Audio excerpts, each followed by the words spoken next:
Ela comprou um barraco no morro que ninguém queria por R$ 200, mas achou uma maleta que mudou sua vida para sempre. Inscreva-se no canal e ative o sino. Nélia Campos acordou às 4 da manhã com o barulho de marreta batendo em alvenaria 3 ruas acima. O som vinha do lado da Igreja da Estrela, onde a prefeitura estava abrindo trincheiras para a futura estação de metrô. A mesma obra que ia engolir metade da favela em menos de 2 meses. Ela rolou na cama de casal que dividia com Lucas, seu filho de 8 anos, e sentiu o cheiro de mofo subindo do colchão velho. A umidade entranhava nas paredes do barraco, alugado havia 3 anos, desde que o pai do menino sumiu levando as 2 televisões e o fogão. Ela levantou sem acender a luz, economia de energia, e foi até o banheiro externo no quintal. A madrugada estava abafada, típica de outubro no Rio, e as cigarras competiam com o ronco distante das retroescavadeiras. Nélia lavou o rosto na pia rachada e olhou para a própria sombra na parede de bloco aparente. 15 anos limpando casas de madame na Zona Sul. 3 ônibus por dia, mãos ressecadas de água sanitária. E agora, pregado na porta da frente com fita adesiva amarela, o aviso da Secretaria de Habitação. Imóvel marcado para remoção, prazo 60 dias.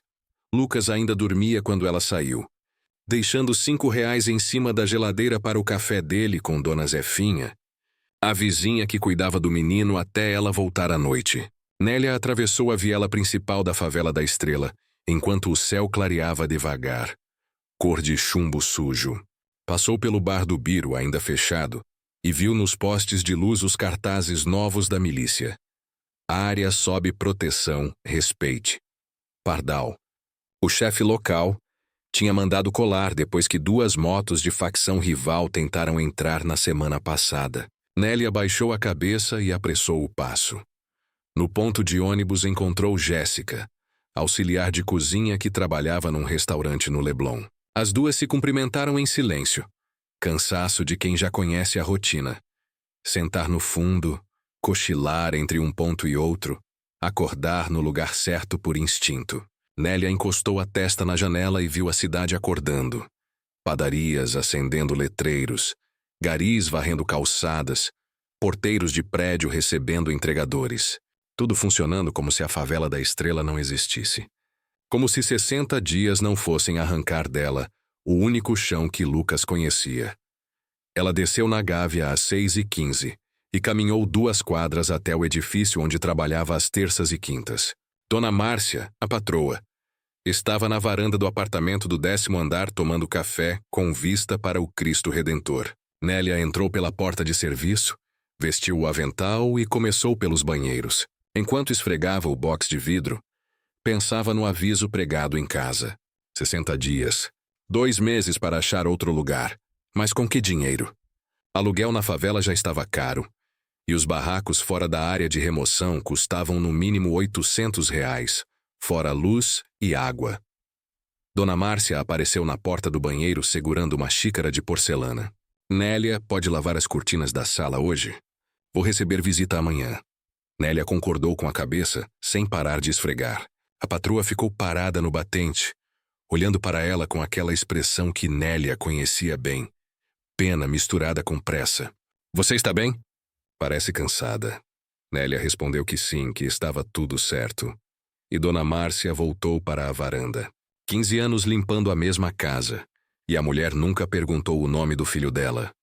Nélia terminou o serviço às 2 da tarde, recebeu os R$ 150 do dia e pegou o ônibus de volta. Na favela da Estrela, passou pela venda do seu Agenor para comprar arroz e frango. O dono estava na calçada conversando com um homem mais velho, magro, de camisa xadrez desbotada. Nélia reconheceu seu Valdir, morador antigo que vivia 3 ruas acima, perto da área onde as máquinas já tinham começado a derrubar casas. Valdir estava tossindo muito, apoiado numa bengala improvisada com cabo de vassoura. Agenor acenou para Nélia. Ô, Nélia, você não está procurando lugar para alugar? Ela parou, segurando a sacola de compras. Tô, por quê? Agenor apontou para Valdir. Seu Valdir aqui tá vendendo o barraco dele. R$ 200. É que vai ser derrubado mesmo. Então ele quer vender logo e ir para a casa da filha em Belford Roxo. Nélia olhou para o velho. Valdir tinha olhos fundos, pele amarelada de quem está doente há tempo.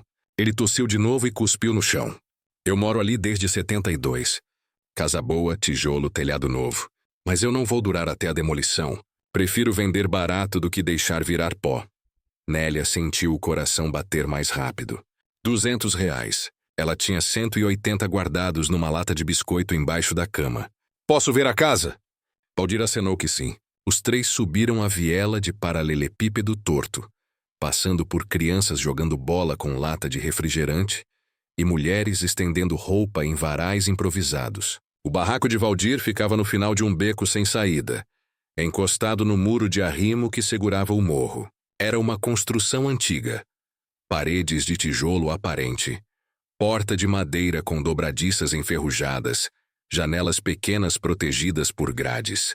Na fachada, pintado em vermelho vivo, o X da demolição, Tu. Valdir abriu a porta e o cheiro de mofo bateu forte. Dentro, a casa tinha 3 cômodos. Sala-cozinha, um quarto e um banheiro minúsculo com descarga quebrada. O piso era de cimento queimado, rachado em vários pontos. Nélia caminhou devagar, olhando as paredes manchadas de umidade, o teto com telhas de amianto remendadas com lona. Não era pior do que o barraco onde ela morava agora. E pelo menos seria dela. Ninguém poderia botar ela na rua antes da prefeitura chegar. Valdir ficou parado na porta, respirando com dificuldade. Tem água encanada e luz regular. Eu pago tudo certinho. Só não tem gás. Todo mundo aqui compra botijão do Pardal. Nélia se virou. E por que tão barato? Valdir desviou o olhar, tossiu de novo. Porque ninguém quer comprar casa que vai ser derrubada. E por quê? Tem gente que diz que aqui é mal assombrado. Nélia franziu a testa. Mal assombrado como? O velho encolheu os ombros. Conversa de vizinho. Dizem que ouvem barulho à noite. Mas eu nunca vi nada. Nélia olhou em volta mais uma vez. Pensou em Lucas dormindo com ela na mesma cama. Pensou nos 60 dias. Pensou que R$ 200 era o máximo que ela conseguiria juntar. Eu levo. Valdir assentiu devagar, como se já esperasse. Vou buscar a escritura. Não é registrada em cartório, mas tem o recibo de compra de quando eu comprei, em 73. Ele saiu mancando e voltou 5 minutos depois com um envelope pardo, manchado de umidade. Dentro, um papel timbrado amarelado, datilografado, com o nome Valdir Pereira dos Santos e um endereço errado. A numeração da favela mudou várias vezes desde os anos 70. Nélia pagou os R$ 200 na mão. Valdir guardou as notas no bolso da camisa e segurou o braço dela com força surpreendente para um homem tão doente. Os olhos dele ficaram vidrados. A voz saiu rouca. Moça, escuta bem o que eu vou falar. Não mexa no chão da cozinha.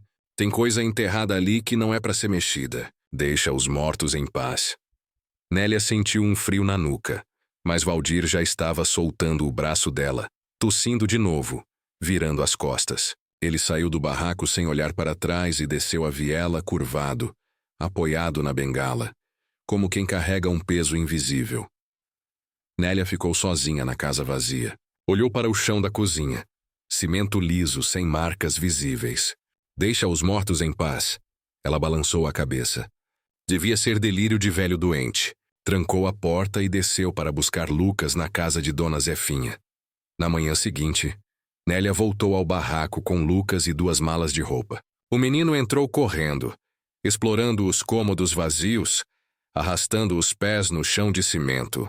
Mãe, aqui vai ser meu quarto? Ela disse que sim, que iam comprar um colchão usado na feira de domingo. Lucas abriu a torneira da pia e riu quando a água saiu marrom nos primeiros segundos. Tem que deixar correr um pouquinho, Nélia explicou, passando a mão no cabelo crespo do filho. Ela estava cansada. Tinha trabalhado na casa de Dona Márcia até às 3 da tarde e ainda carregado as malas sozinha pela viela. Dona Zefinha apareceu na porta segurando um bolo de fubá embrulhado em papel manteiga. A vizinha tinha 70 anos, corpo miúdo, cabelo branco preso num coque. Usava sempre vestido de algodão florido e chinelo de dedo gasto. Trouxe uma lembrancinha para a estreia da casa. Nélia agradeceu e convidou ela para entrar. Zefinha parou no batente, Olhou em volta devagar e franziu a testa. Você comprou a casa do Valdir, não era pergunta. Nélia confirmou. Zefinha entrou devagar, como quem pisa em chão sagrado, e foi direto até a cozinha. Ficou parada ali, olhando para o piso, e depois ergueu os olhos para Nélia. Ele te avisou? Nélia sentiu o estômago apertar. Avisou o quê? Zefinha baixou a voz. Olhou para Lucas, que estava no quarto brincando com um carrinho de plástico. Essa casa tem história pesada. Nos anos de chumbo, quando os militares mandavam aqui, essa casa foi esconderijo. Valdir era caseiro de um capitão do exército. Gente desaparecia aqui dentro.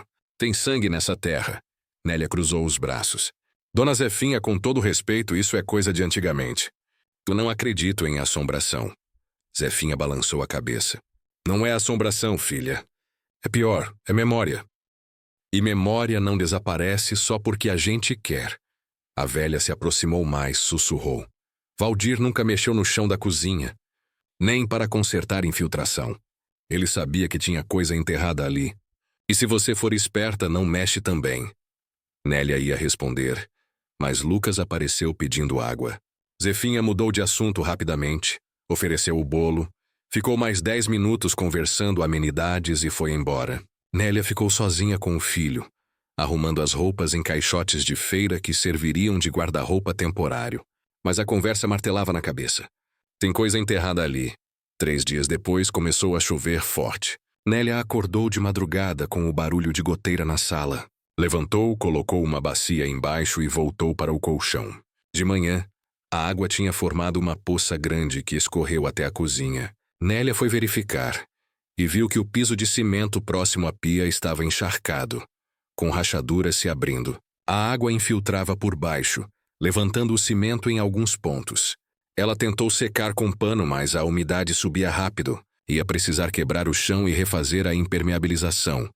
Nélia procurou Biro, pedreiro da favela que fazia bicos de reforma. Ela o encontrou no bar dele, que funcionava na garagem da própria casa. Biro tinha 40 anos, corpo franzino, mãos calejadas de quem trabalha com massa desde criança. Ele conhecia todo mundo na Estrela. Nasceu ali, viu a favela crescer, viu as primeiras casas de madeira virarem construções de 3 andares. Nélia explicou o problema da infiltração.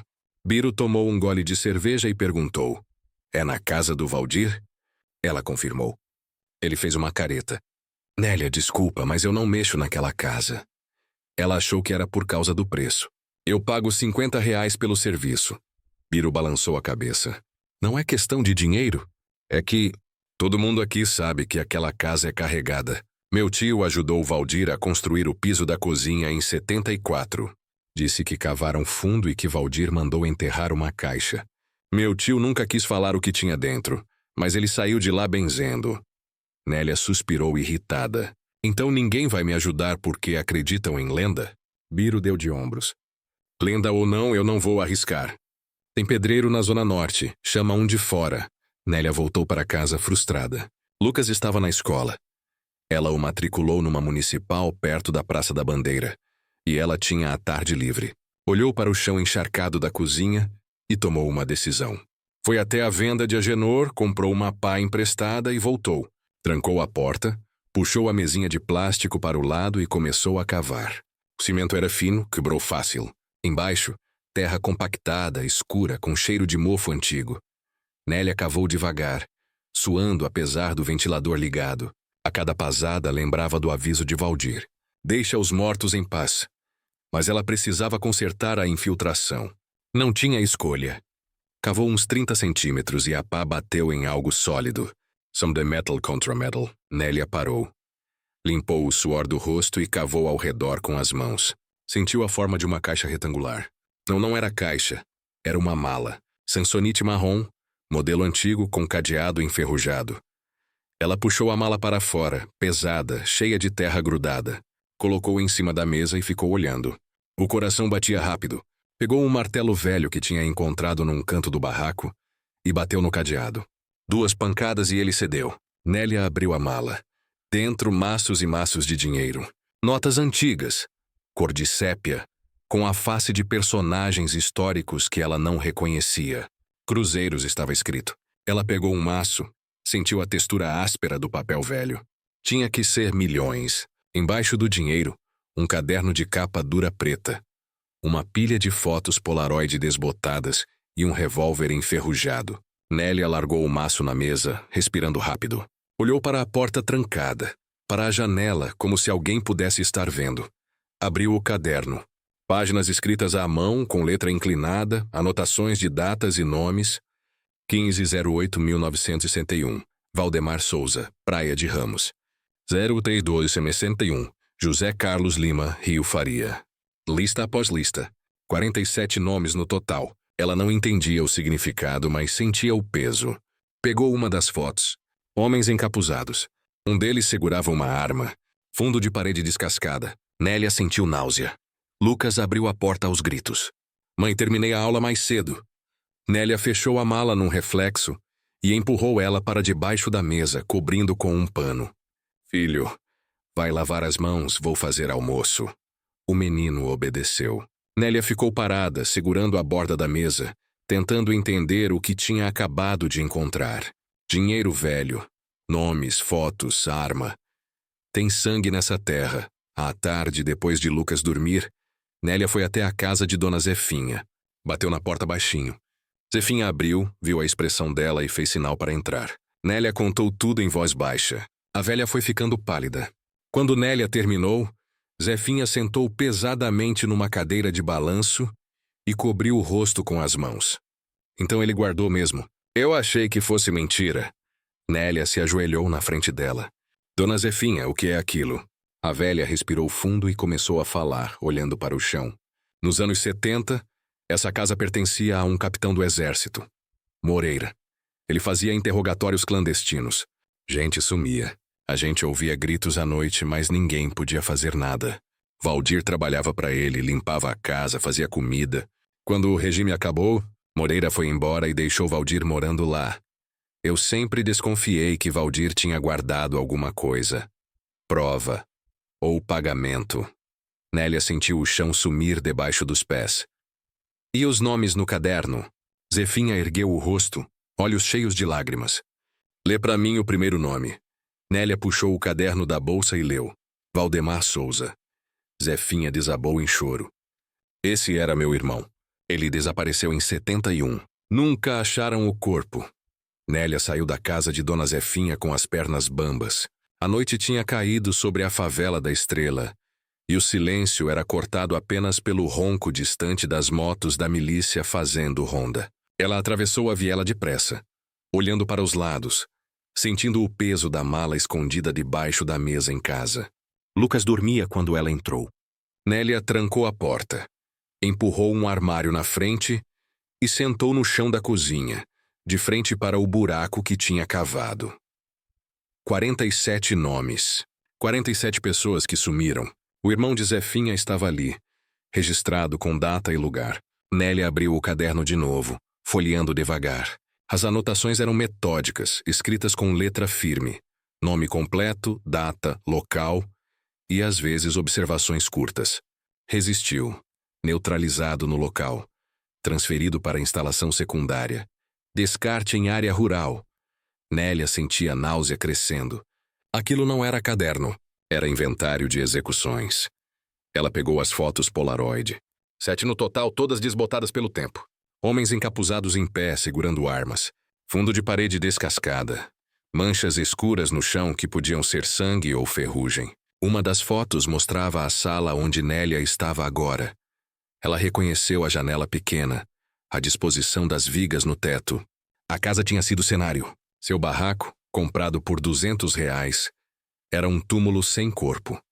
Nélia guardou tudo de volta na mala e a escondeu no fundo do guarda-roupa improvisado, coberta com lençóis velhos. Deitou ao lado de Lucas, mas não conseguiu dormir. Cada ruído da madrugada, latido de cachorro, freada de carro, voz distante, a fazia pular. Pensava no dinheiro. Milhões em notas antigas. Pensava nos nomes. Pensava em Dona Zefinha chorando. Pensava no aviso de Valdir. Deixa os mortos em paz. Na manhã seguinte, Nélia levou Lucas para a escola e foi trabalhar na casa de Dona Márcia com a cabeça longe. A patroa reclamou que ela esqueceu de limpar o espelho do corredor. Nélia pediu desculpas e refez o serviço. Na volta para casa, parou numa lan house perto da rodoviária e pesquisou no computador. Notas de cruzeiro antigas valor. Os resultados mostravam que as cédulas tinham deixado de circular em 1994, substituídas pelo real. Algumas eram valiosas para colecionadores, mas a maioria não valia mais que o papel onde estava impressa. Nélia sentou na cadeira de plástico da lan house, olhando para a tela. O dinheiro não servia. As notas eram inúteis. Mas o caderno tinha valor de outro tipo. Ela digitou: Comissão da Verdade Desaparecidos Ditadura. Abriu uma página da Wikipédia. Leu sobre a Comissão Nacional da Verdade, criada em 2012 para investigar violações de direitos humanos entre 1946 e 1988. Leu que 434 mortos e desaparecidos tinham sido identificados. Leu que famílias ainda procuravam corpos. Leu que muitos casos nunca foram resolvidos por falta de provas. Ela tinha as provas. 47 nomes, datas, locais, fotos, um revólver.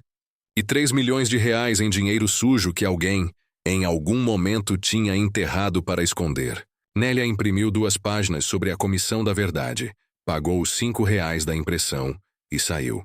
Pegou o ônibus de volta para a favela da Estrela, pensando em Dona Zefinha. Pensando no irmão dela, Valdemar. Nome escrito à mão numa lista de mortos. Quando desceu do ônibus, viu movimento incomum na viela principal. 3 motos estacionadas na frente do bar do Biro. Homens em pé, conversando. Nélia reconheceu Pardal. Corpo largo, tatuagem de águia no pescoço, boné da Oakley, corrente de ouro grossa. Ele era o braço armado da milícia na Estrela.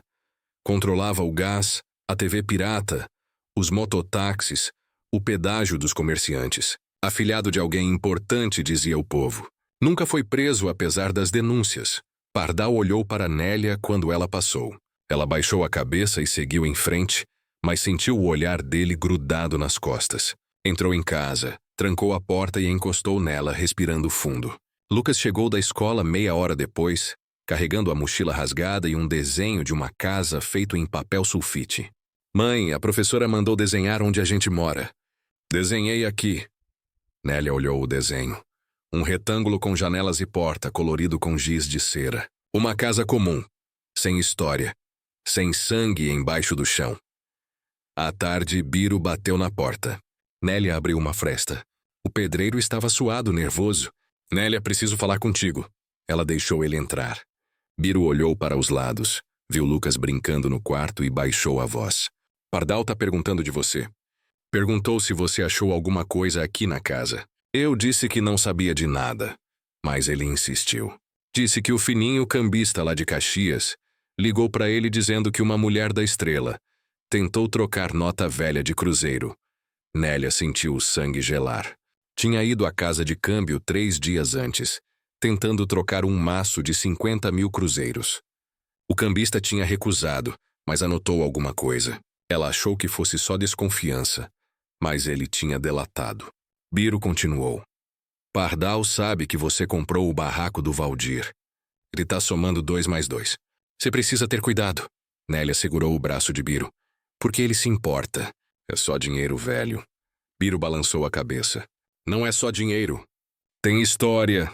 Pardal foi criado pelo capitão Moreira, um militar aposentado que mora em Ipanema. O capitão teve envolvimento com coisa pesada nos anos 70. Se você achou o que eu tô pensando que você achou, isso pode derrubar muita gente. Moreira ainda tem influência. Tem gente na polícia, na política, e Pardal deve obediência a ele. Nélia soltou o braço de Biro, recuou. Eu não sei de nada. Não achei nada. Biro olhou para ela com pena. Nélia, eu conheço você há 3 anos. Sei quando você tá mentindo. Só vim avisar. Esconde o que você achou ou devolve. Porque Pardal não vai desistir. E ele não tem limites. Biro saiu. Nélia trancou a porta de novo e foi até o quarto. Puxou a mala de debaixo das roupas e ficou olhando para ela. Podia queimar tudo. Jogar no lixo. Fingir que nunca tinha cavado o chão. Voltar a ser invisível. Mas aí pensou em Dona Zefinha. Pensou em Valdemar Souza. Executado em 12 de março de 1972. Corpo nunca encontrado. Pensou nos outros 46 nomes. Pensou nas mães que nunca puderam enterrar os filhos. Lucas apareceu na porta do quarto segurando um copo de água. Mãe, tá tudo bem? Nélia forçou um sorriso. Tá sim, filho. Só tô cansada. O menino abraçou a cintura dela. Quando a gente vai ter sofá? A gente podia ver filme junto? Nélia passou a mão no cabelo dele. Logo, amor. Logo a gente arruma tudo direitinho. À noite, depois de Lucas dormir, Nélia foi até a casa de Dona Zefinha de novo. A velha atendeu a porta enrolada num chale. Mesmo com o calor, eu sabia que você ia voltar. Elas sentaram na cozinha pequena, iluminada por uma lâmpada amarela que atraía mosquitos. Nélia contou sobre Pardal, sobre Biro, sobre o cambista que tinha delatado. Zefinha ouviu tudo em silêncio, mexendo numa xícara de chá de camomila. Quando Nélia terminou, Zefinha suspirou fundo. Tem uma pessoa que pode ajudar. Janaína, advogada que trabalha com casos da ditadura. Ela veio aqui na favela ano passado, procurando familiares de desaparecidos. Eu conversei com ela, contei sobre meu irmão. Ela disse que está tentando reabrir processos, que a lei da anistia não pode proteger crime contra a humanidade. Eu tenho o telefone dela. Nélia apertou as mãos sobre a mesa. E se ela não acreditar? E se ela quiser ficar com o caderno? Zefinha pegou a mão dela. Janaína perdeu o pai na ditadura. Ela entende. Não é sobre dinheiro para ela. É sobre memória. É sobre justiça. Mas você precisa decidir rápido, porque Pardal não vai esperar. Nélia voltou para casa carregando um papel com o telefone de Janaína anotado. Passou pela viela principal e viu as motos de Pardal ainda estacionadas na frente do bar. Um dos capangas, homem jovem de camisa regata e tatuagem no braço, olhou para ela e cuspiu no chão. Nélia apressou o passo. Entrou em casa, trancou a porta, empurrou o armário de novo. Pegou o papel com o telefone e ficou olhando para os números escritos à mão. Podia ligar. Podia entregar o caderno para a advogada e se livrar de tudo. Mas e se Pardal descobrisse? E se ele viesse atrás dela? E se fizesse algo com Lucas? Nélia guardou o papel no bolso da calça e deitou. Ficou acordada até de madrugada, ouvindo os barulhos da favela. Cachorros latindo, música baixa de alguma casa, ronco de moto subindo a viela. Pensava em Valdemar. Pensava nos 47. Pensava na escolha que ia ter que fazer. Quando finalmente adormeceu, sonhou com Valdir. O velho estava de pé na cozinha, apontando para o buraco no chão. A boca dele se movia, mas nenhum som saía. Nélia acordou com Lucas chacoalhando o braço dela. Mãe, tem gente batendo na porta. Nélia levantou rápido, coração disparado. Luz do dia entrava pelas frestas da janela. Já passava das 8 da manhã. Ela tinha dormido demais. As batidas na porta continuavam, firmes, mas não violentas. Lucas estava de pé ao lado da cama, segurando o lençol. Quem é, mãe? Nélia mandou ele ficar no quarto e foi até a porta. Quem é? Silêncio. Depois, voz de mulher. Nélia Campos? Meu nome é Janaína. Dona Zefinha me passou seu endereço. Nélia encostou a testa na porta, respirou fundo. Olhou pelo buraco da fechadura e viu uma mulher de uns 35 anos, pele clara. Cabelo crespo preso num rabo de cavalo, óculos de armação fina, pasta de couro na mão. Usava calça jeans e camisa social branca, tênis. Não parecia polícia. Não parecia milícia. Nélia abriu a porta devagar, sem tirar a corrente. Dona Zefinha ligou para mim ontem à noite. Janaína disse, voz calma. Ela disse que você encontrou algo importante. Documentos relacionados a desaparecimentos políticos nos anos 70. Nélia não respondeu. Janaína continuou. Eu trabalho no coletivo Memória e Verdade. A gente procura provas de crimes da ditadura. Ajudamos famílias a localizar restos mortais, a reabrir casos arquivados. Se você realmente tem o que Dona Zefinha descreveu, isso pode mudar tudo para dezenas de famílias. Nélia tirou a corrente e abriu a porta. Janaína entrou, olhou em volta. A casa era simples. Colchão no chão, caixotes servindo de móveis, paredes manchadas. Lucas apareceu na porta do quarto e Janaína sorriu para ele. Oi, qual seu nome? O menino não respondeu, escondeu atrás de Nélia. Janaína não insistiu. Olhou para Nélia. Posso ver? Nélia hesitou. Como eu sei que posso confiar? Janaína tirou uma carteira da pasta e mostrou um documento. Advogada registrada na OAB. Escritório no centro do Rio. Mostrou também um cartão de visita com o logo do coletivo Memória e Verdade. Uma silhueta humana quebrada se reconstituindo. Trabalho com isso há 7 anos. Desde que descobri que meu pai foi morto pelo regime. Ele se chamava Valdemar Souza. Sumiu em março de 1972. Nélia sentiu as pernas fraquejarem. Waldemar Souza? Janaína assentiu, olhos marejados. Ele era militante do movimento estudantil. Foi preso, torturado e executado. Nunca acharam o corpo. Minha mãe morreu sem poder enterrá-lo. Eu dediquei minha vida a isso. Encontrar justiça para ele e para todos os outros. Nélia foi até o quarto, puxou a mala de debaixo das roupas e trouxe para a sala. Colocou em cima da mesa de plástico. Janaína abriu, viu o dinheiro, o caderno, as fotos.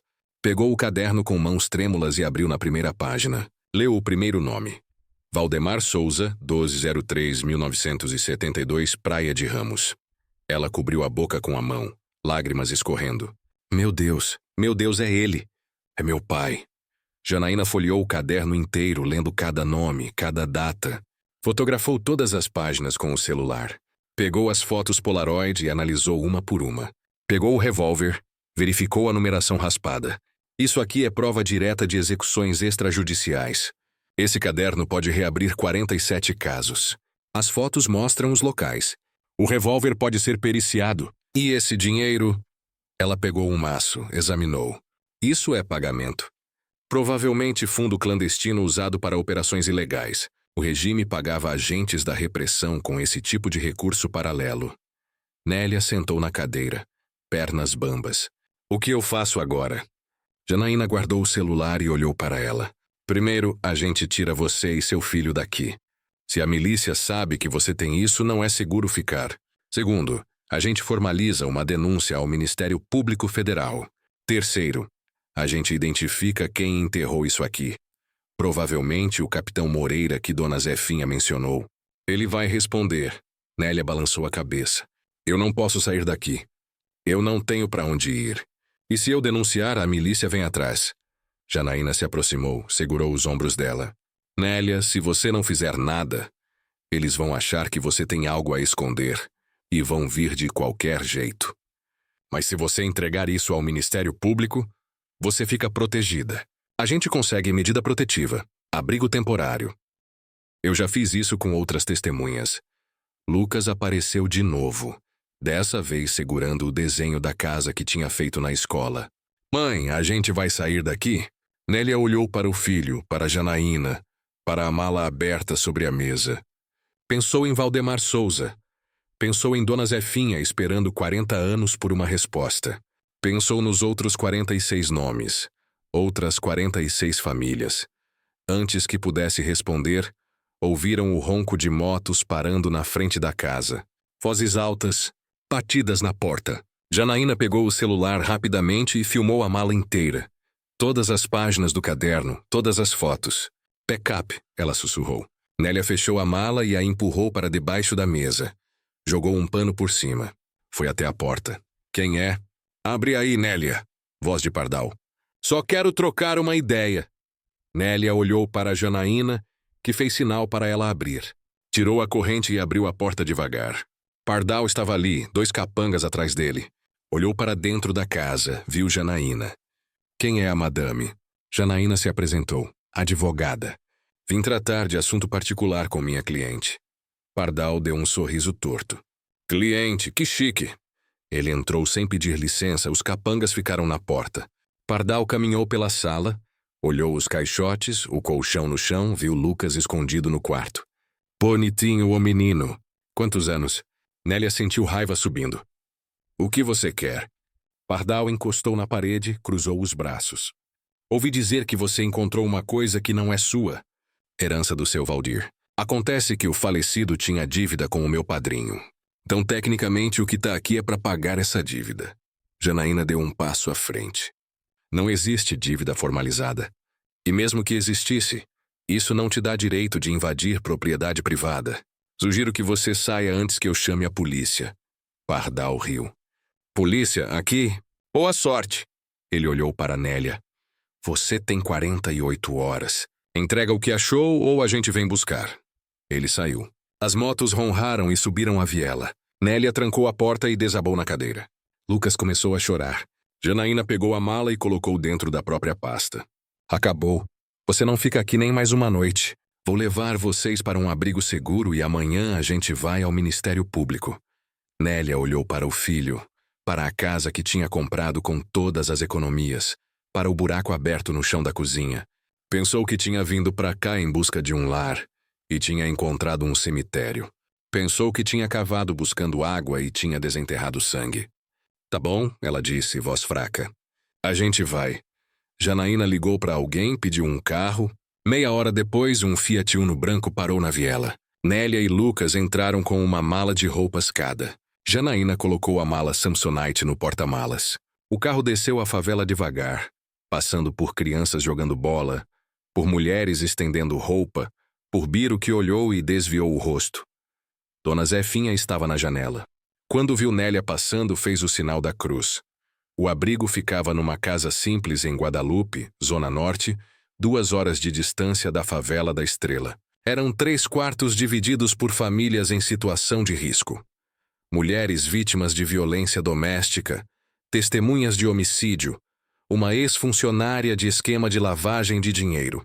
Nélia e Lucas ficaram num quarto de 6 metros quadrados com beliches de ferro, um armário pequeno e uma janela gradeada que dava para um quintal de cimento. Lucas perguntou quando iam voltar para casa. Nélia disse que logo, mas não acreditou na própria voz. Janaína voltou no dia seguinte com um gravador e um tablet. Sentaram na cozinha coletiva do abrigo enquanto Lucas assistia desenho numa TV velha na sala. Janaína explicou o procedimento. Amanhã a gente vai ao Ministério Público Federal. Você vai depor formalmente. Eles vão abrir investigação baseada no caderno. Eu já enviei cópias digitalizadas para o procurador responsável pela área de justiça de transição. Ele confirmou que os nomes conferem com a lista de desaparecidos da Comissão Nacional da Verdade. 42 dos 47 já tinham registro. 5 são novos. Nélia mexia numa xícara de café frio. E o capitão Moreira? Janaína abriu uma pasta no tablet e mostrou uma foto de jornal. Homem de cabelo branco, rosto enrugado, óculos de aro dourado, terno cinza. A legenda dizia: Céu refém Arnaldo Moreira em evento de veteranos 2018. Janaína explicou. Arnaldo Moreira, 81 anos. Mora em Ipanema, apartamento de frente para o mar. Aposentado do Exército desde 1989. Recebe pensão integral, plano de saúde militar, casa de praia em Cabo Frio. Durante a ditadura, comandou uma unidade de inteligência ligada ao DOI-CODE. Nome dele aparece em 3 relatórios da Comissão da Verdade, mas nunca foi indiciado. A lei da anistia protegeu ele e centenas de outros. Nélia olhou para a foto. Rosto tranquilo, sorriso largo, mão no bolso. Não parecia um assassino. Parecia um avô qualquer. E agora? Janaína fechou o tablet. Agora o Ministério Público pode acionar ele civilmente. Crimes contra a humanidade não prescrevem e não podem ser anistiados segundo tratados internacionais que o Brasil assinou.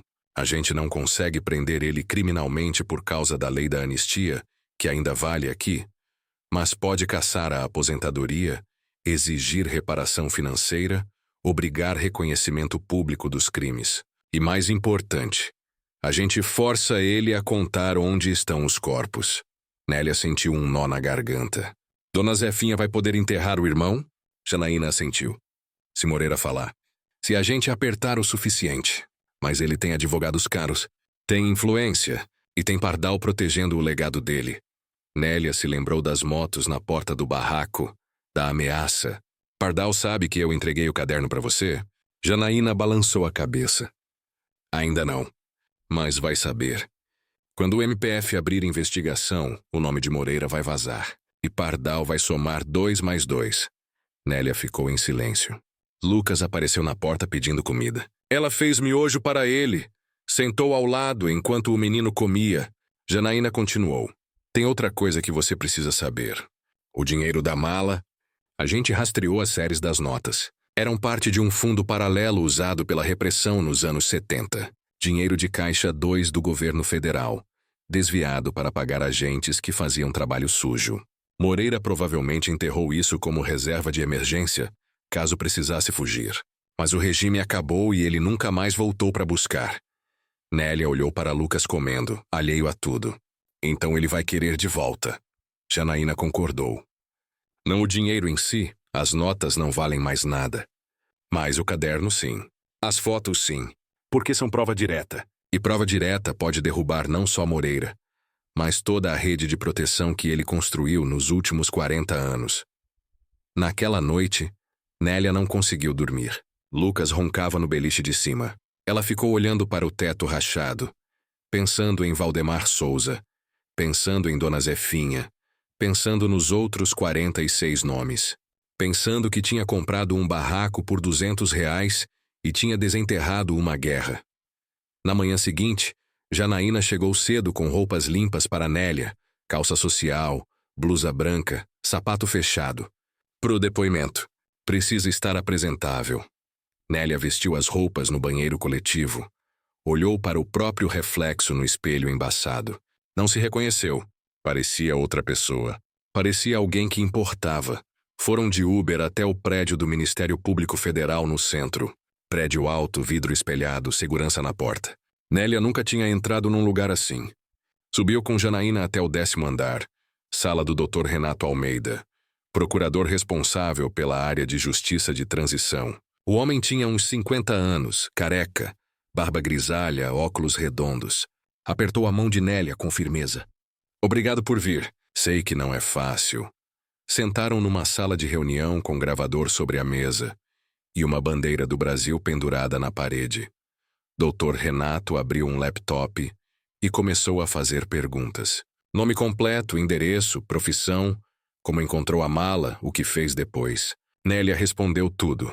Voz tremendo no começo, mas ficando firme aos poucos. O procurador mostrou fotos digitalizadas do caderno na tela. A senhora reconhece isso? Ela confirmou. Ele mostrou as fotos Polaroid. Reconhece essa casa? Ela olhou e sentiu o estômago revirar. É o meu barraco. Dr. Renato fechou o laptop e tirou os óculos. Nélia, o que você encontrou é a prova mais completa de crimes da ditadura que apareceu nos últimos 10 anos. Esse caderno lista execuções com precisão de cartório.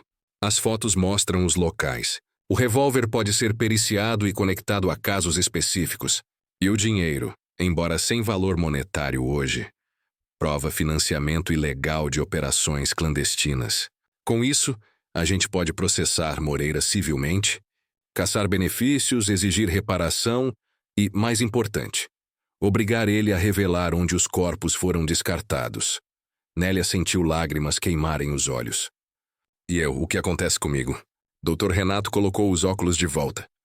Você vira testemunha protegida. A gente formaliza sua inclusão no Provita, Programa de Proteção a Testemunhas. Você e seu filho recebem identidade temporária, moradia em local sigiloso, auxílio financeiro até o processo terminar. Pode levar anos, mas você fica segura. Janaína segurou a mão de Nélia. É a melhor opção. Nélia olhou para a janela da sala, que dava vista para a Baía de Guanabara. Barcos passando, sol brilhando na água, cidade funcionando como se nada daquilo importasse. Pensou em Dona Zefinha esperando 40 anos. Pensou em Lucas crescendo, sabendo que a mãe tinha feito a coisa certa. Pensou em Valdir morrendo em paz porque finalmente alguém tinha mexido no chão da cozinha.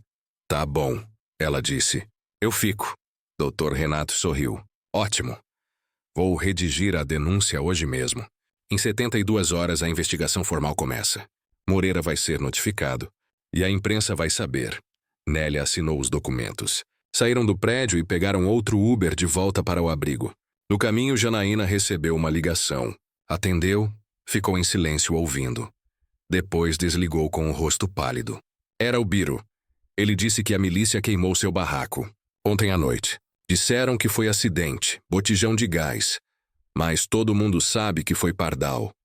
Nélia sentiu o peito apertar. A casa que tinha comprado com todas as economias. O único lugar que tinha sido dela. Agora era cinza. Dona Zefinha tá bem? Janaína confirmou. Tá, mas ela mandou avisar que Pardal tá dizendo que você roubou coisa dele. Tá espalhando que você é X9. Ninguém pode falar com você. Nélia encostou a cabeça no vidro do carro. Lucas perguntou, Mãe, a gente vai voltar? Ela não soube o que responder. 3 dias depois, a notícia estourou. Jornal Nacional abriu com a manchete. MPF investiga coronel aposentado por crimes da ditadura. Provas inéditas encontradas em favela carioca. Mostraram foto de Moreira, foto da favela da Estrela, imagens de arquivo da ditadura. Não citaram o nome de Nélia, mas falaram que testemunha anônima havia encontrado documentos enterrados. Nélia assistiu do abrigo, sentada no sofá velho da sala coletiva, enquanto outras mulheres abrigadas comentavam baixinho. Lucas estava no quarto desenhando. Uma das mulheres, Cíntia, que tinha fugido de um marido espancador, sentou ao lado de Nélia. Você viu? Tá todo mundo falando disso. Nélia não respondeu. Pegou o celular que Janaína tinha emprestado e ligou para a dona Zefinha. A vizinha atendeu no terceiro toque, voz trêmula.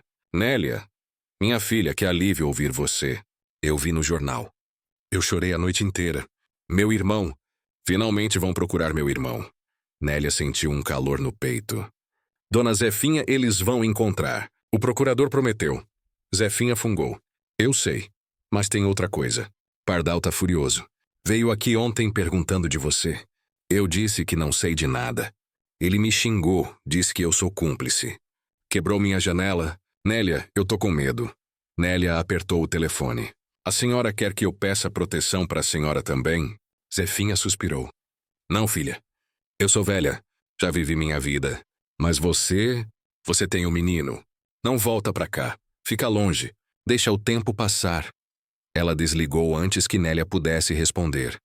Janaína chegou no abrigo ao meio-dia com notícias. Sentaram na cozinha enquanto ela abria o laptop. Moreira deu entrevista hoje de manhã. Negou tudo. Disse que nunca comandou operações de repressão, que o caderno é falso, que você inventou tudo para ganhar dinheiro. Nélia sentiu raiva subindo. Dinheiro? Que dinheiro? As notas não valem nada. Janaína concordou. Eu sei. Mas ele tá tentando te desacreditar. E funciona. Olha os comentários. Ela mostrou a tela. Centenas de comentários em notícias online. Mais uma tentando se aproveitar. Cadê a prova? Coitado do velho, tá sendo perseguido. Ditadura foi necessária. Nélia virou o rosto. Janaína fechou o laptop. Mas tem coisa boa também. 3 famílias de desaparecidos já entraram em contato com o MPF. Reconheceram nomes no caderno. Querem se juntar ao processo. E o Instituto Vladimir Herzog ofereceu apoio jurídico. Nélia mexeu numa xícara de café. E Pardal? Janaína hesitou. Ele está sendo investigado também. O MPF descobriu que ele tem ligação financeira com Moreira. Recebe mesada todo mês. Provavelmente em troca de proteger a memória dele. Impedir que alguém encontrasse o que você encontrou. Nélia sentiu um frio na espinha. Então eu ferrei com todo mundo. Janaína segurou a mão dela. Você fez a coisa certa. Mas Nélia não tinha certeza. Naquela noite, Lucas teve pesadelo. Acordou gritando, suado, dizendo que tinha homens de moto na porta. Nélia abraçou ele. Embalou até dormir de novo. Ficou acordada, olhando para o beliche, pensando que tinha tirado o filho de casa, de escola, de amigos. Tinha transformado ele em fugitivo. Por quê? Por um caderno velho? Por nomes de gente que já estava morta? Na manhã seguinte, uma das coordenadoras do abrigo, Fernanda, chamou Nélia para conversar. Sentaram no quintal pequeno de cimento, embaixo de um varal com roupas secando. Fernanda tinha uns 40 anos. Cabelo curto, tatuagem de fênix no braço. Nélia, eu preciso ser honesta. Seu caso tá viralizando. Tem jornalista tentando descobrir onde você tá. Tem gente ligando pro abrigo. Não é seguro você ficar aqui muito tempo. Nélia sentiu o chão sumir. Pra onde eu vou? Fernanda suspirou. Janaína tá negociando transferência para um abrigo federal em outro estado. Mas vai demorar uma semana. Até lá você precisa ficar trancada aqui. Sem sair. Sem usar telefone. Sem redes sociais. Nélia concordou, mas a clausura pesava. Lucas perguntava todo dia quando ia voltar para a escola, quando ia ver Dona Zefinha, quando ia brincar na viela. 3 dias depois, Biro ligou para Janaína. Ela atendeu e ficou em silêncio ouvindo. Depois desligou com o rosto fechado e pediu para falar com Nélia em particular. Foram para o quintal. Janaína respirou fundo antes de falar. Dona Zefinha morreu. Nélia sentiu as pernas fraquejarem.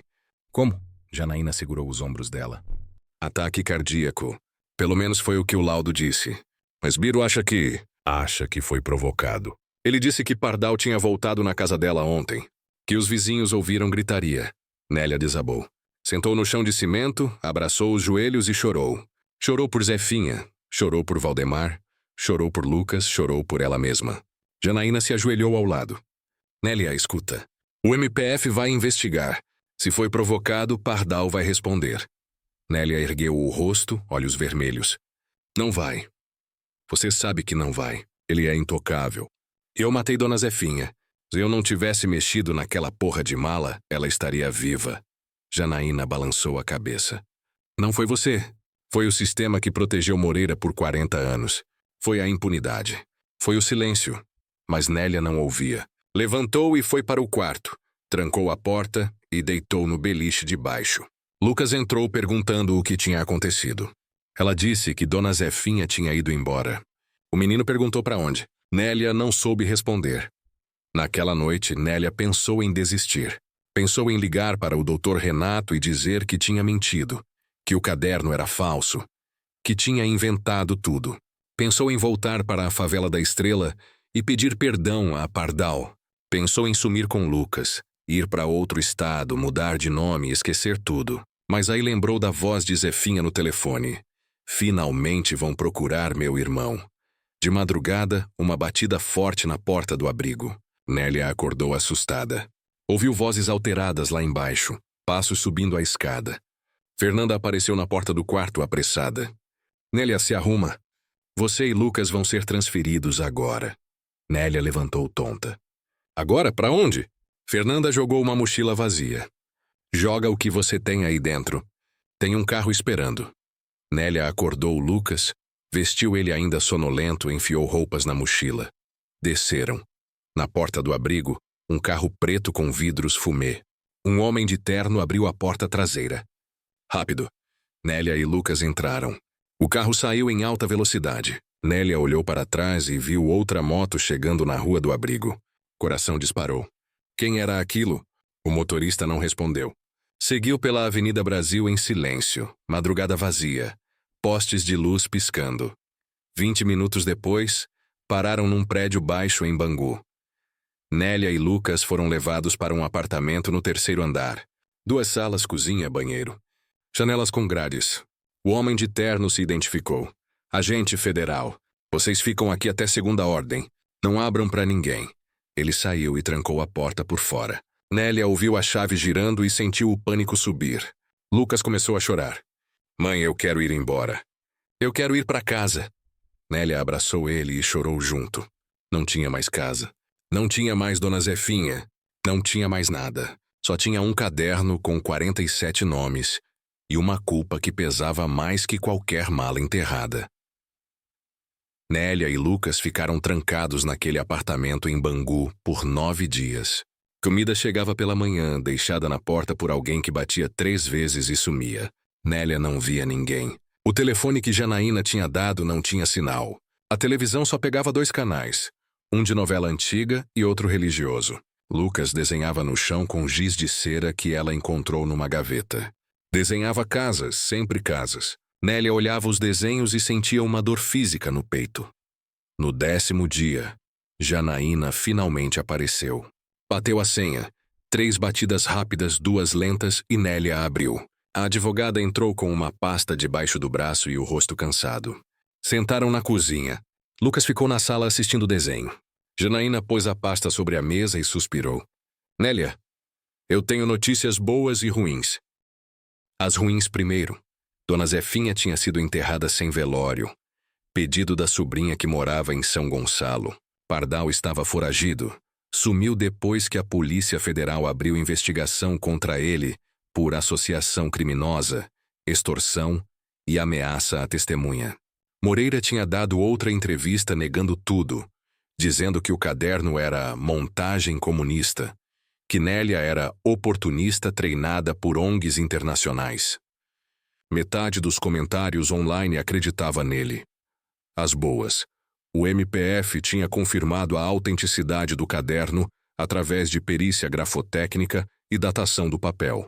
3 corpos tinham sido localizados em áreas indicadas nas anotações. 1 em Ramos, 2 em Nova Iguaçu. Exumados identificados por DNA. Famílias notificadas. Velórios marcados. Valdemar Souza, irmão de Dona Zefinha, era um deles. Janaína chorou ao contar. Meu pai vai ser enterrado. Depois de 53 anos, minha mãe vai poder ter um túmulo para visitar. Nélia segurou a mão dela sobre a mesa. Ela ainda está viva? Janaína balançou a cabeça. Morreu em 2015. Mas eu vou poder enterrar meu pai ao lado dela. E é por sua causa. Nélia sentiu lágrimas caírem. Pela primeira vez desde que tinha cavado o chão da cozinha, sentiu que talvez tivesse valido a pena. Mas Janaína ainda tinha mais notícias. Moreira está sendo processado civilmente. O MPF pediu cassação da aposentadoria militar, devolução de todas as pensões recebidas desde 1989 e reparação de R$2 milhões por danos morais coletivos. Não é prisão. A lei da anistia ainda protege ele criminalmente. Mas, pelo menos, ele vai perder o conforto que construiu em cima de sangue. Nélia limpou o rosto. E eu? Quando a gente pode sair daqui? Janaína abriu a pasta e tirou documentos. Você e Lucas foram aceitos no Provita Federal. Vão ser transferidos para outro estado. Identidades novas, histórico escolar falso para o Lucas. Carteira de trabalho limpa para você. Auxílio de R$1.200 por mês até você conseguir emprego. Moradia fornecida. Mas tem condições.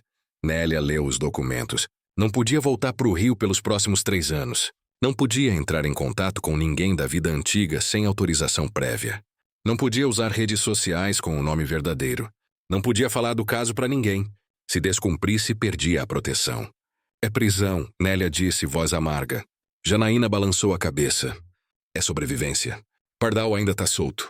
Moreira tem amigos. Você continua sendo o alvo. Nélia assinou os papéis. Janaína abraçou ela. Você é a pessoa mais corajosa que eu conheço. Nélia não se sentia corajosa. Sentia-se despedaçada.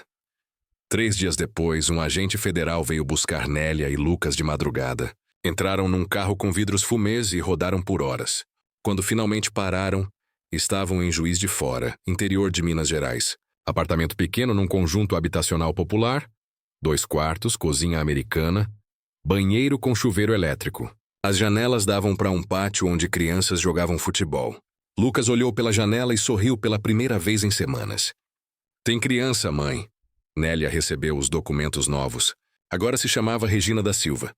Lucas virou Mateus. Ela tinha 32 anos nos papéis, 3 a menos que a idade real. Nascida em Governador Valadares, migrou para Juiz de Fora em busca de trabalho. Viúva, sem parentes vivos. História simples, crível, impossível de verificar. O agente federal que as acompanhou explicou as regras de novo. Não contar a verdade para ninguém, não viajar sem autorização, não usar o celular antigo, não postar fotos em redes sociais. Vocês são fantasmas agora. Quanto menos rastro deixarem, mais seguras ficam. Nélia conseguiu emprego numa escola municipal como auxiliar de limpeza. Ganhava um salário mínimo e meio. Lucas foi matriculado no 2º ano de uma escola pública perto de casa. Ele fez amigos rápido. Sempre foi sociável. Nélia não.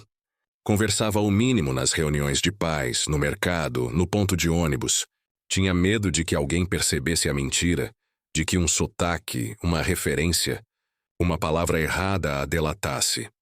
À noite, depois de Lucas dormir, Nélia abria o notebook velho que tinha ganhado da assistência social e procurava notícias sobre o caso. O processo contra Moreira avançava devagar. 3 audiências adiadas. Recurso sobre recurso. Advogados caros apresentando contestações de 200 páginas. Moreira deu entrevista para a revista dizendo que era vítima de revanchismo histórico, que tinha servido a pátria com honra. Nélia lia e sentia a raiva ferver. 6 meses depois, Janaína ligou, número privado, conversa curta. Nélia, o juiz aceitou a denúncia.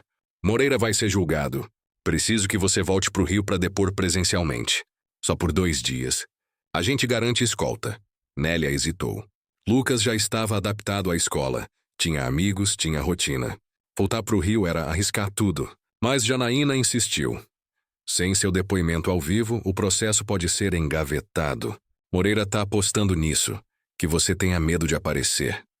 Nélia olhou para o filho dormindo, cabelo crespo espalhado no travesseiro, um carrinho de plástico na mão. Pensou em Dona Zefinha. Pensou em Valdemar finalmente enterrado.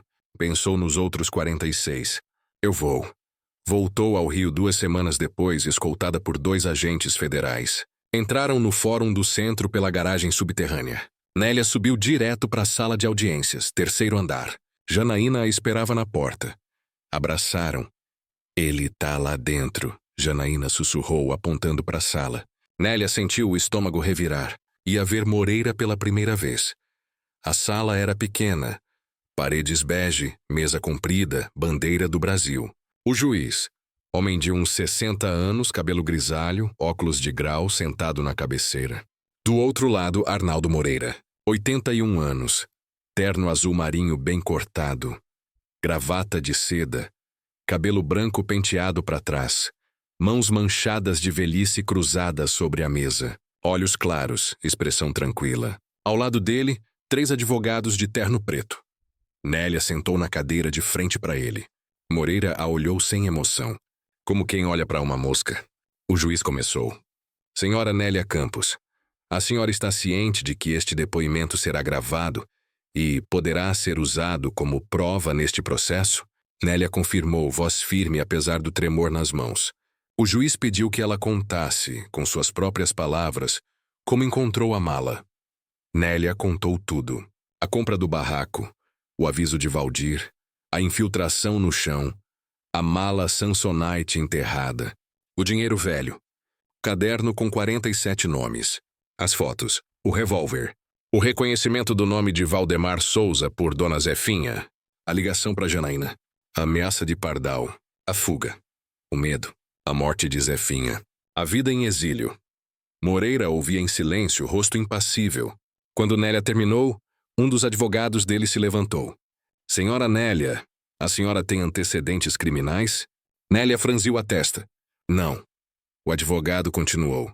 A senhora já trabalhou para alguma organização política? Partido, movimento social? Nélia negou. A senhora recebeu algum pagamento para apresentar esse suposto caderno? Nélia sentiu raiva subir. Eu não recebi nada. Eu perdi tudo. Minha casa, minha vida, minha vizinha. Eu não ganhei nada com isso. O advogado sorriu de lado. Mas a senhora ganhou notoriedade. Apareceu na TV. Virou heroína para os militantes de esquerda. Janaína se levantou. Excelência, isso é intimidação. O juiz concordou. Advogado, faça perguntas objetivas ou sente. O homem voltou ao lugar, mas o estrago estava feito. Nélia sentia o olhar de Moreira grudado nela, frio, calculista. Depois da audiência, na garagem, Nélia perguntou para Janaína. Quanto tempo até o julgamento? Janaína suspirou. Pode levar anos, mas você fez sua parte. Agora é com a justiça. Nélia voltou para Juiz de Fora no mesmo dia. Lucas a esperava na porta do apartamento com um desenho novo. Dessa vez não era uma casa. Era uma mulher de pé segurando a mão de uma criança. Embaixo, escrito com letra torta, minha mãe é forte. Nélia abraçou ele e chorou. 1 ano e meio depois, o julgamento finalmente aconteceu. Nélia acompanhou pela TV no apartamento em Juiz de Fora, Lucas ao lado fazendo dever. Manifestantes se reuniram na frente do fórum. Famílias de desaparecidos com fotos antigas. Militares aposentados defendendo Moreira. O juiz leu a sentença ao vivo. Sala lotada, Moreira impassível de terno cinza. Arnaldo Moreira é declarado responsável civilmente pela morte, tortura e ocultação de cadáveres de 47 cidadãos brasileiros entre 1971 e 1974. Condeno o réu à cassação da aposentadoria militar, devolução de R$3.400.000 em pensões e 2 milhões por danos morais coletivos. A sala explodiu. Metade aplaudiu, metade vaiou. Os advogados anunciaram recurso. O juiz bateu o martelo. Sentença proferida. Nélia desligou a TV em silêncio. Lucas perguntou: Mãe, por que você tá chorando? Ela limpou o rosto. Não é tristeza, filho. É alívio. Janaína ligou chorando. A gente conseguiu. Meu pai vai ter justiça. Dona Zefinha vai ter justiça. Nélia perguntou sobre Pardal. Ainda foragido, mas é questão de tempo. Tribunais superiores confirmaram a sentença. Moreira perdeu tudo. Apartamento em Ipanema, casa em Cabo Frio. Mudou-se para um kitnet alugado em Jacarepaguá.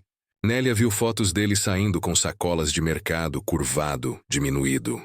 Não sentiu pena. 2 anos depois, Janaína ligou. Pardal foi preso. Capturado em Goiânia, usando nome falso. Nova investigação provou que ele envenenou Dona Zefinha com digitálicos. Nélia depôs por videoconferência. Pardal, mais magro, cabelo raspado. A olhou pela tela e sorriu torto. E aí, Nélia? Ou devo chamar de Regina? O juiz interveio. Silêncio. Pardal foi condenado a 18 anos. Moreira deu entrevista dizendo que não tinha nada a ver com isso. Mas transferências bancárias provavam o contrário. O MPF abriu nova investigação. 3 anos depois, Nélia recebeu autorização para voltar ao Rio. Voltou com Lucas numa tarde de sábado. A favela tinha mudado. Metade demolida, estação de metrô inacabada. Biro ainda estava lá, mais velho. Nélia, é você? Abraçaram. Ele apontou para o alto do morro. Tem uma coisa que você precisa ver. No lugar do barraco, um espaço aberto com bancos e uma parede pintada de azul. Um mural. 47 rostos, nomes embaixo. No centro. Memória é resistência. Biro explicou. Janaína organizou. Virou ponto de memória. Lucas caminhou até o mural. Passou os dedos sobre o nome de Valdemar Souza. Mãe, foi por causa dele que a gente teve que sair. Nélia se ajoelhou ao lado. Foi por causa de todos eles. Para que não fossem esquecidos. Lucas ficou em silêncio. E valeu a pena? Nélia olhou para os 47 rostos. Pensou em tudo e respondeu. Sim, filho, valeu.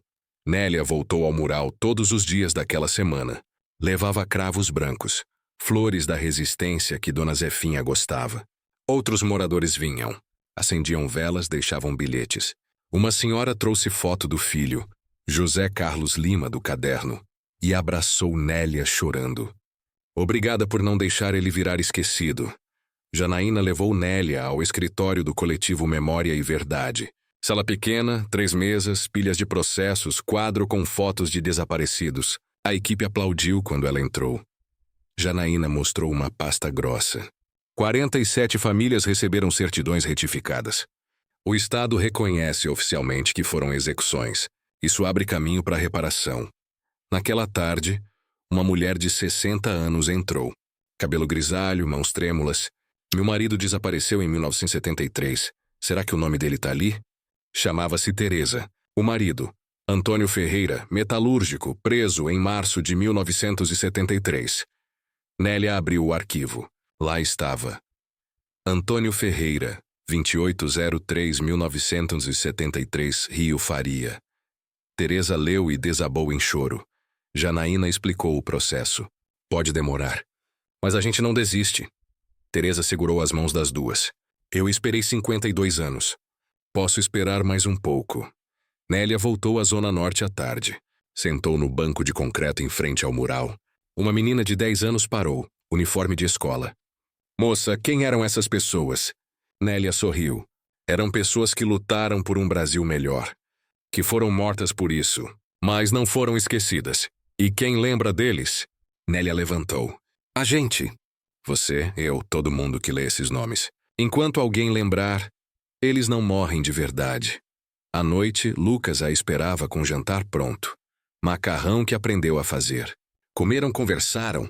Lucas contou que tirou 8 na prova de história sobre ditadura. Falei sobre você na redação, mãe. A professora disse que era a melhor da turma. Do que você falou? Lucas encolheu os ombros. Falei que você teve coragem de contar a verdade, mesmo sabendo que ia custar caro. Que coragem é ter medo e fazer a coisa certa mesmo assim. Nélia abraçou ele. Você é minha maior vitória. 3 meses depois, Nélia recebeu notificação do Ministério dos Direitos Humanos. Indenização de R$ 150 mil como vítima indireta da ditadura. Ligou para Janaína. Isso é real? Janaína confirmou. Você foi reconhecida oficialmente. Pardal e Moreira perpetuaram o regime. Nélia pensou no que fazer. Comprar casa, escola melhor para o Lucas, guardar para a universidade. Mas antes ia ao cemitério onde Zefinha estava enterrada. Ia levar flores, agradecer, pedir perdão. Ligou para Janaína de novo. Eu quero trabalhar com vocês no coletivo. Não sei fazer advocacia, mas posso limpar, organizar, atender telefone. Quero ajudar outras pessoas a acharem o que eu achei. Janaína, emocionada. Seria uma honra ter você aqui. 4 anos depois, numa manhã de outubro, Nélia entrou no coletivo carregando arquivos. Tinha voltado para o Rio 6 meses antes. Pardal continuava preso, Moreira tinha morrido aos 85 sozinho, falido. A notícia saiu em 2 linhas. Nélia leu e não sentiu nada. Lucas, 13 anos, estudava em Madureira. Time de futebol, redações sobre a mãe. A mulher mais corajosa que eu conheço. O coletivo crescera. 3 salas, 6 funcionários, dezenas de casos por mês. Nélia coordenava a administração. Organizava documentos, atendia famílias, catalogava processos. Trabalho com sentido. Naquela manhã, uma mulher de 60 anos entrou. Cabelo grisalho, mãos trêmulas. Vi na TV sobre o caderno. Meu marido desapareceu em 1973. O nome dele tá ali? Teresa. Marido Antônio Ferreira. Metalúrgico, preso em março de 1973. Nélia abriu o arquivo. Linha 32, Antônio Ferreira, 2803-1973, Rio Faria. Virou a tela. Teresa leu, cobriu a boca, chorou. Janaína explicou o processo. Teresa segurou as mãos das duas. Eu esperei 52 anos. Quando Teresa saiu, Nélia olhou para a parede com fotos dos desaparecidos. Era para isso que tinha cavado o chão.